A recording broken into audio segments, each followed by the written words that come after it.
Olá pessoal, essa é a Sandra. Este é o Moisés. E como de costume, compartilhe, se inscreva no nosso canal, deixe seu like, deixe sua pergunta lá, tá bom? Nós estamos fazendo uma série sobre o céu e hoje nós vamos estar respondendo mais uma pergunta. Não é isso, Sandra? Vamos nos reconhecer lá no céu? Tem uma garotinha que eu gostaria de mencionar aqui, que é a Nicole Laviola e o Davi Laviola também, né, que é o irmãozinho dela. E a Nicole gosta muito de pensar sobre o céu. Então, vamos nos conhecer no céu? Essa vai ser para Nicole. Olha, pessoas têm muito medo de chegar no céu e de não reconhecer ninguém. Né? Muita gente fala isso. Elas acham que chegando lá, então, nunca vão reencontrar os seus parentes, seus amigos e vão se sentir só. Isso não são crianças, são adultos que pensam que isso vai acontecer. Então, isso dá um sentimento de medo, de solidão, você chegar num lugar que é o céu, né? E, de repente, você não conhecer ninguém, né? Mas será que a Bíblia diz que vai ser assim? Então, vamos observar o que a Bíblia informa sobre esse assunto. No Monte da Transfiguração, ocorreu algo incrível. E é interessante aqui porque Jesus levou Pedro, Tiago e João. Lembra que Jesus tinha multidão? Tinha 70, tinha 12, mas esses três aqui foram levados nesse momento de sobrenatural, de algo assim, secreto, vamos dizer, né? De algo magnífico. Mais íntimo, né? Mais íntimo. Então, que você faça parte do grupo íntimo, do círculo íntimo de Jesus, tá bom? Essa história está lá em Lucas 9, 29, do 30 ao 33. E diz assim: E aconteceu que, enquanto ele orava, a aparência do seu rosto se transfigurou e suas vestes resplandeceram de brancura. E eis que dois varões falavam com ele, Moisés e Elias, os quais apareceram em glória e falavam da sua partida, que ele estava para cumprir em Jerusalém, da sua morte, né? Ao se retirarem estes de Jesus, disse-lhe Pedro: Mestre, bom estarmos aqui. Então façamos 3 tendas, uma será tua, outra de Moisés, outra de Elias, não sabendo ele, porém, do que falava. É uma passagem muito interessante. Vamos destacar alguns pontos aqui, né, Moisés? Primeiro, esses 3 discípulos que estavam ali reconheceram Moisés e Elias sem nunca ter visto uma foto deles, mesmo porque não existia foto. Não tinha estátua, não tinha desenho, não tinha nada. E Moisés e Elias viveram muitos e muitos anos antes de Pedro. Como é que Pedro reconheceu que era Moisés e Elias? Isso é uma coisa para a gente pensar. Isso. Tá? Alguma informação eles tinham, alguma coisa fez com que eles entendessem que aquelas duas pessoas ali eram Moisés e Elias. Exatamente. É interessante, né? Porque por que Moisés e Elias? Nós vamos falar mais. Esses Moisés e Elias falavam da morte de Jesus que se cumpriria em Jerusalém. Olha que interessante. Parece que eles estão ativos lá no céu. Né? Deus não poderia ter mandado anjos para falar com Jesus? Quer dizer, provavelmente eles estavam ali dando uma força para Jesus, consolando, porque o que da morte que eles iam falar? Vai ser em Jerusalém, só isso? Né? Com certeza eles estavam consolando, dando uma força agora. Para mim é muito interessante, Moisés, porque quando eu penso assim, por que Moisés e Elias? Quem que Moisés representa? Quem que Elias representa? Então, olha só, Moisés, ele é a figura assim forte do Antigo Testamento porque ele representa a lei que aponta para Jesus, porque a lei diz, você precisa de um Salvador, certo? Então, Moisés é todo o Antigo Testamento, Moisés é aquele profeta que está apontando para a necessidade de um Salvador. Ele é bem assim, o Redentor. Ele é bem a figura do povo de Israel também, né? E Elias? Elias é aquele profeta que profetizou, foi muito perseguido, e ele foi o que profetizou no tempo de maior perseguição de Israel, do rei Acabe e Jezabel. E Elias, não, Moisés morreu, Elias não morreu. Será que aqui não é um símbolo? Moisés, o símbolo do povo judeu, e Elias, o símbolo da igreja que é arrebatada, porque Elias foi trasladado, foi levado para o céu, não passou pela morte. E ele é o cara que profetizou enquanto havia uma acirrada perseguição contra ele. Né? Ele quase que desejou a morte, teve que ficar isolado, fugiu, ficou escondido numa caverna, quase morto, por causa da perseguição de Jezabel. Então, assim, né? parece muito lembrar pra gente, assim, que um representa o povo de Israel e outro o povo da igreja. E tem uma discussão aí, Sandra, que corpo Elias recebeu, que corpo Elias tem hoje, né? Então é uma discussão que é bem interessante, porque ele já recebeu o corpo glorificado que nós vamos receber no toque da última trombeta? Não sabemos que corpo que ele tem, mas é bem interessante, né? Porque se ele recebeu o corpo glorificado, ele recebeu o corpo glorificado antes de Jesus, então? Antes de Jesus. Então fica essa discussão. Nós não sabemos, né? Sabemos. Assim como Enoque também, né? Enoque também foi exato. levado no seu próprio corpo, né? Isso. E nós não sabemos o que aconteceu. Agora, interessante que se Moisés e Elias vieram para conversar com Jesus sobre a própria morte dele, não parece que então aqueles que estão lá no céu acompanham o que acontece aqui na terra? Uhum. Olha só que interessante. Estão ocupados com as coisas da terra, né? Uhum. Esse evento mostra para nós que sim, reconheceremos uns aos outros. Então, mesmo eu não tendo conhecido Abraão, eu creio que quando eu chegar no céu e eu olhar, eu vou reconhecer Abraão porque eu sei a história de Abraão. Eu não sei se todo mundo vai reconhecer Abraão. Talvez alguns vão ter que ser apresentados, né? Porque morreram, se converteram e morreram de última hora sem conhecer a Bíblia, sem conhecer muito a palavra de Deus. Não sei. Mas porque eu conheço muito a Bíblia, o Antigo Testamento, a gente estuda muito. Então eu creio que quando eu chegar lá eu vou reconhecer Moisés, Abraão, talvez eu vou reconhecer o rei Davi, né? Daniel, eu quero muito conhecer o Daniel. E eu quero muito conversar com o Daniel, eu acho ele uma pessoa incrível. Eu quero trocar uma ideia com o Paulo. Mas Paulo, eu acho que todos os gentios, nossa, né, a igreja, todo mundo vai querer abraçar e agradecer Paulo pelo que ele fez, né, de evangelizar os gentios. Bom, quando Jesus conta a história do rico e de Lázaro em Lucas 16:19, mostra que Lázaro morreu e foi carregado por anjos ao seio de Abraão. O rico teve sepultamento. É interessante isso, né? A diferença. A Bíblia faz na hora que Jesus está contando, ele faz esses detalhes. Lázaro morreu, ninguém fala do sepultamento dele. Ele era um mendigo, talvez não teve sepultamento, mas os anjos o levaram para o seio de Abraão. Já o rico, quando morre... É interessante, né, que eu lembrei agora que a minha tia, que é pastora, 50 anos, morreu recentemente de Covid, e 2 pessoas tiveram a visão de 2 anjos levando ela. Achei interessante. Então, as pessoas que morrem fiéis, crendo no Senhor, parece que ou são guardando levadas, os mandamentos, parece que são escoltadas. Essa foi a palavra que a pessoa que teve a visão, ela estava sendo escoltada por anjos. Então, parece que a gente, quando morre, crendo em Jesus, tem um grupo de anjos que vem e nos escolta, como aconteceu possível, né?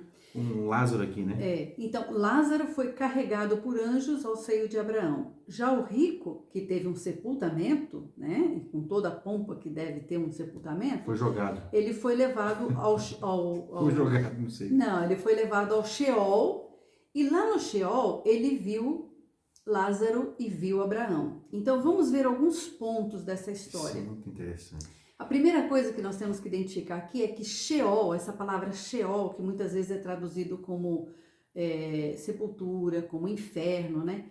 Ela é usada umas 65 vezes no Antigo Testamento. E ela todas as vezes, parece indicar o lugar para onde os mortos vão, uma sepultura universal.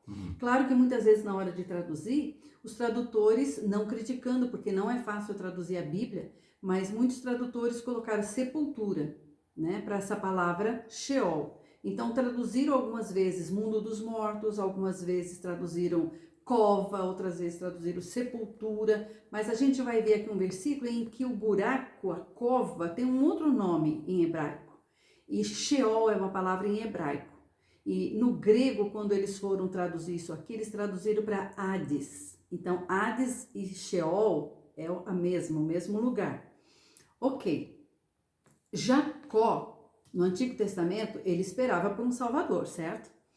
Lá em Gênesis 37 e 35, tem esse versículo que diz: levantaram-se todos os seus filhos e todas as suas filhas para o consolarem, para consolar Jacó. Ele, porém, recusou ser consolado e disse: chorando descerei a meu filho até o Sheol. Quer dizer, O Jacó está dizendo que o filho dele foi para o Sheol e que ele também iria para o Sheol um dia, tá certo? Então, no Antigo Testamento era normal dizer que quando os mortos morrem, vão para este lugar chamado Sheol. E assim chorou Jacó. Salmo 139:8 diz assim: se eu subir ao céu, tu estás ali. Se fizer no Sheol a minha cama, eis que tu ali também estás. Sheol, mundo dos mortos. 1 Samuel 2,6 fala: o Senhor é o que tira a vida e a dá. Faz descer ao Sheol e faz tornar a subir dela.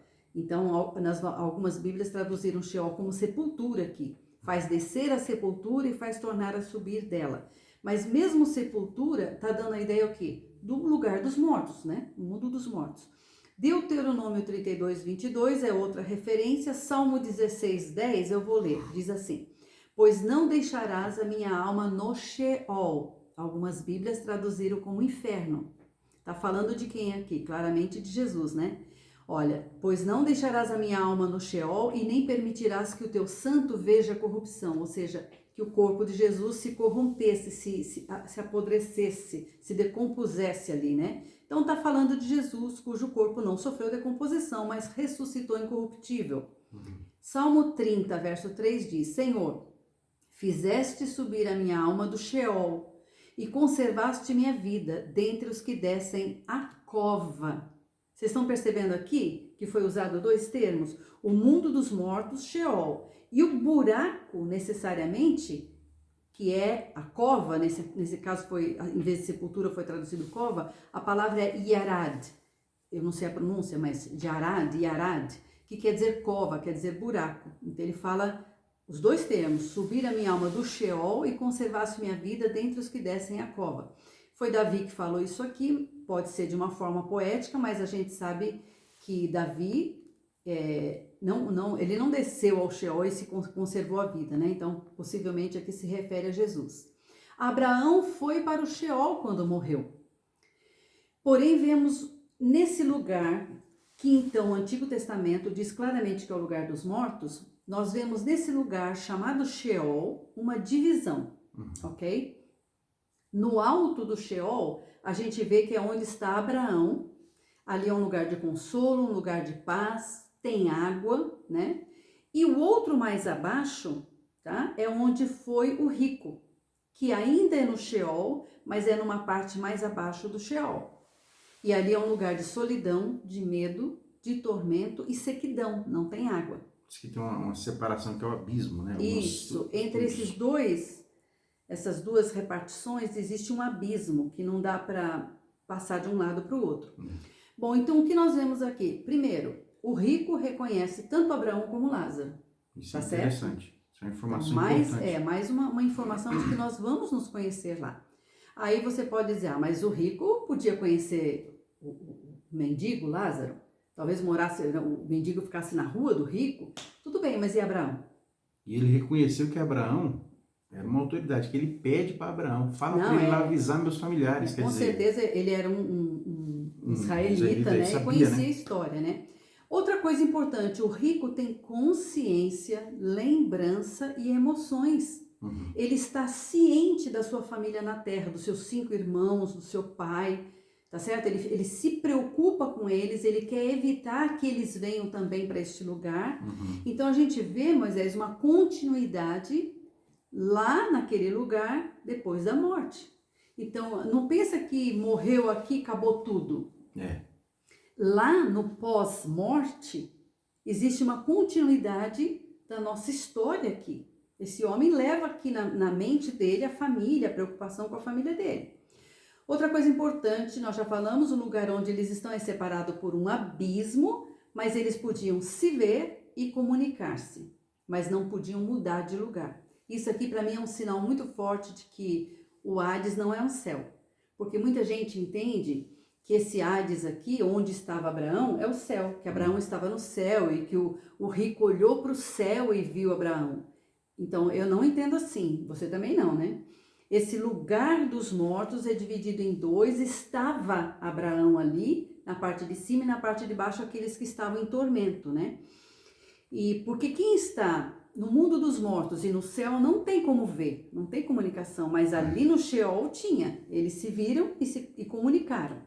Outra coisa interessante, Moisés, o homem rico tem língua, sente sede, Lázaro tem dedo, o que implica num tipo de corpo, vamos dizer. Você pode dizer assim, mas eles morreram, eles não foram com corpo, como é que ele tinha sede? Que ele pediu para molhar o dedo na língua dele. Algum tipo de corpo eles Agora, tinham. eu quero contar uma experiência para vocês, uma coisa bem interessante. Desde que eu tinha uns 4 anos, mais ou menos, que eu sentia de vez em quando, assim, dentro do quarto, em casa, dentro do ônibus, porque foi dos meus 4 até os meus 17, 18 anos, eu tive essa experiência de sentir um cheiro adocicado, agradável, e aquilo me trazia uma lembrança de, assim, um dia quente, sabe, com uma brisa, não sei explicar, mas um lugar que eu não queria muito estar. E eu pensava, mas que cheiro é esse? E ninguém sentia, era só eu que sentia o cheiro. E eu fiquei tão assim, por tantos anos, assim, querendo descobrir, conversava com minha mãe não sabia me dizer, até que um dia, minha tia me convidou para viajar com ela para um sítio da família dela, onde ela tinha vivido quando era criança, né, junto com a minha mãe, com as irmãs dela, com a família dela, então ela adquiriu um sítio ali, e ela, vamos, eu fui. Quando nós cruzamos a balsa, Moisés, que é já quase divisa com o Paraná ali, né? Quando a gente cruzou a balsa, eu senti aquele cheiro. Eu falei para ela, o que é esse cheiro? O que é esse cheiro? Eu conheço esse cheiro. E finalmente ela falou, isso é cheiro de jambo. Sabe o jambo paulista? Ele é amarelinho, não é bem amarelo, ele tem um dourado, aquele ouro velho assim por cima, é um amarelinho meio marrom, sabe? Uma cor linda que o jambo tem. E ele é uma fruta que o carocinho fica solto lá dentro. E você quebra ele assim, ele é oquinho e tem aquela casquinha que você come que é saborosa, né? E depois daquele dia, nunca mais eu senti aquele cheiro. Ou seja, o cheiro de quando eu era criança, naquele lugar, porque eu tinha viajado para aquele lugar quando eu era criança, de 4 anos, antes dos 4 anos, né? Ficou impregnado na minha mente, no meu cérebro, na minha alma. Então, mesmo o meu olfato não tendo como fisicamente sentir o cheiro, eu sentia o cheiro. Agora me explica isso. Quando eu morei numa aldeia indígena, eu e minha colega Beth Vencio, a gente passou um período de muita fome lá, né? E teve um dia que eu tava com tanta fome, comecei a lembrar de São Paulo e lembrar da pizza de São Paulo, eu falei, eu tô sentindo cheiro de orégano. E ela dizia pra mim, não, tem que ser tipo, essas coisas como com miragem, né? Não, isso é ilusão, isso não existe, não tem orégano. Eu falei, mas tem em algum lugar, eu tô sentindo o cheiro. Não é possível que você não tá sentindo esse cheiro forte de orégano. E eu saí procurando, só que quando eu chegava num lugar, não era mais ali, era em outro lugar. Como é que meu nariz sentiu o cheiro de orégano, Moisés? Quer dizer que existe impregnado na nossa memória, na nossa consciência, ao ponto de você achar que o teu nariz realmente está sentindo aquele cheiro quando não tinha nada ali para ter cheiro de orégano, né? Então, ok. Muitos consideram essa passagem do rico e de Lázaro uma parábola, o que parece estranho, porque Jesus usou o nome de pessoa, nós já falamos isso em outro vídeo, né? Segundo os judeus, rabinos, parábola não pode ter nome próprio, porque indica que ele é filho de alguém, neto de alguém, bisneto de alguém, pertence a uma família, pertence a uma tribo, etc. Seria uma história real, né? Mas assim, alguns não concordam com isso, né? Digamos que Jesus tenha inventado esse nome e não se trate de uma história real.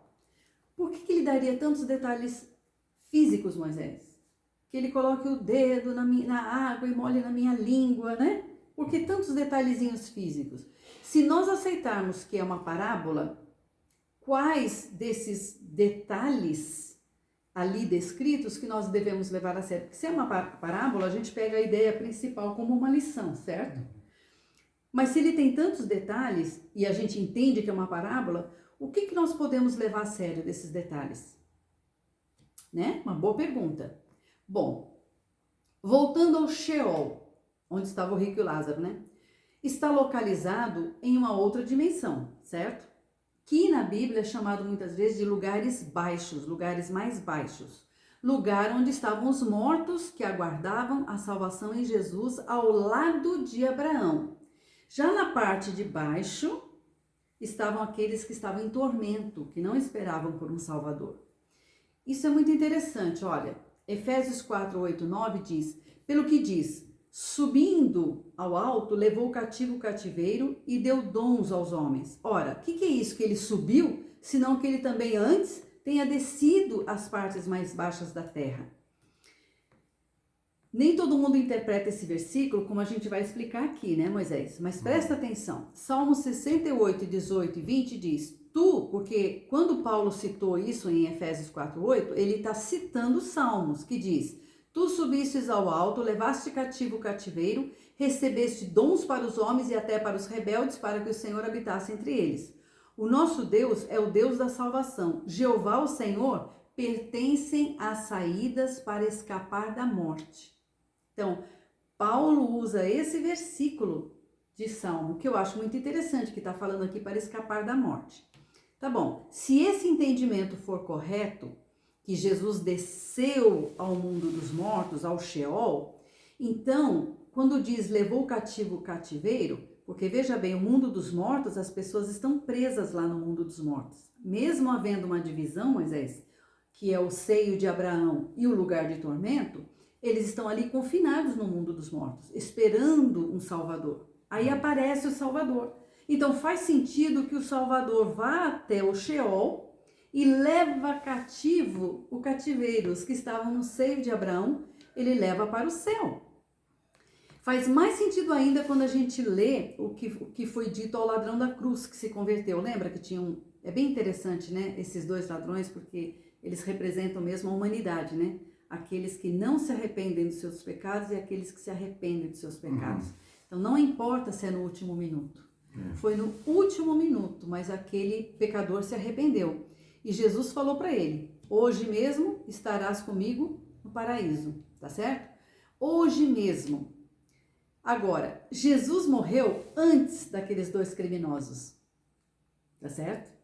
Eles tiveram que quebrar as pernas para eles morrerem. Os judeus pediram para não ficar corpos na cruz, falou, então quebra. Quando foram quebrar de Jesus, Jesus já estava morto. Então Jesus morreu antes deles. E Jesus morreu e foi no Sheol e levou cativo o cativeiro. E então, quando este ladrão morre, ele não precisa ir para o Sheol, Moisés. Ele já pode ir direto para o céu, para o paraíso. Nossa, que coisa maravilhosa! Jesus sempre falava, onde eu estiver, vocês vão estar comigo. Então, onde Jesus está hoje? À direita do Pai. Então, todos aqueles que morreram antes da cruz, mas tinham a esperança de um Redentor, como Davi, né, vários homens, enfim, todos do Velho Testamento, as histórias que nós sabemos ali, e aqueles que morreram depois de Jesus, recebendo ele, confessando e crendo no coração, como aconteceu com o ladrão. Então, eles foram aonde Jesus está, e não foi mais para o chão. Sheol, não desceram mais para esse local, né, que hoje é bem maior, né? Agora, você veja bem a história, né? Jesus está no meio e os dois criminosos aqui. Um não se converte, mas o outro se converte. Quando ele se converte, Jesus já tinha morrido, já tinha ido no Sheol e já tinha levado o cativeiro para o céu. Então, ele quebra uma perna dele, ele morre, ele vai para onde? Vai direto para o paraíso. Mas esse aqui, que não se converteu, ele não vai para o paraíso, ele vai para o Sheol. Olha que interessante. No local onde estava o rico. O rico, lugar de tormento. Isso. Exato. Agora é interessante, porque se Jesus desceu ao mundo dos mortos e tirou aquela parte toda onde estava Abraão, eu sei, a gente está sendo bem gráfico, bem literal, é isso mesmo. Jesus leva todo mundo que estava junto com Abraão para o paraíso, ficou vazio aquela parte, certo? Ficou ali um espaço enorme dentro do Sheol. Será que não é aí que a gente poderia entender esse versículo de Isaías 5,14 que diz: portanto, Sheol grandemente se alargou e se abriu a sua boca desmesuradamente, para lá descerão o seu esplendor e a sua multidão e a sua pompa e os que entre eles se alegram. Então, é muito interessante a Bíblia dar essa informação, né? Um versículo desse jeito, tão claro assim. Nossa, é incrível isso. E eu gosto muito aqui de Mateus 8, 11 e 12, que Jesus falou: mas eu vos digo que muitos virão do Oriente e do Ocidente a sentar-se-ão à mesa com Abraão, com Isaac e com Jacó no reino dos céus. E os filhos do reino, quer dizer, aqueles que deveriam pertencer ao reino e que rejeitaram o Senhor, serão lançados nas trevas exteriores. E ali haverá pranto e ranger de dentes. Então está claro que onde Abraão, Isaac e Jacó estão hoje, não é o lugar para onde irão esses outros aqui, lugar de trevas exteriores, onde vai haver pranto e ranger de dentes. Tá claro aqui 2 lugares, né? Então, Sandra, acho que para o próximo vídeo nós podemos voltar aqui, ó, porque senão vai ficar muito longo. Ah, tá bom, tá certo. Então, Nick, aguenta, porque nós ainda não terminamos esse assunto da gente se conhecer lá no céu, tá bom? No próximo vídeo a gente termina. Vamos voltar à pergunta inicial desse vídeo. Façam perguntas. Então, até o próximo vídeo. Deus abençoe.